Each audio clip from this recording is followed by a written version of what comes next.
श्रीपद्मनाभ पुरुषोत्तम वासुदेव वैकुण्ठ माधव जनार्दन चक्रपाणि श्रीवत्स सिंह शरणागत पारिजात श्रीवेङ्कटाचलपते तव सुप्रभातम्।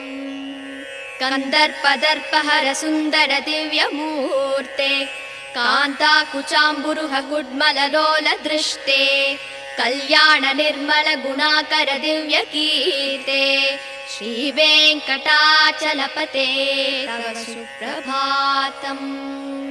मीनाकृते कमलकोल नृसिंहवर्णिन् स्वामिन् परस्पत तपोधन रामचन्द्र शेषांस राम यदुनन्दन कल्किरूप श्रीवेङ्कटाचलपते तव सुप्रभातम्।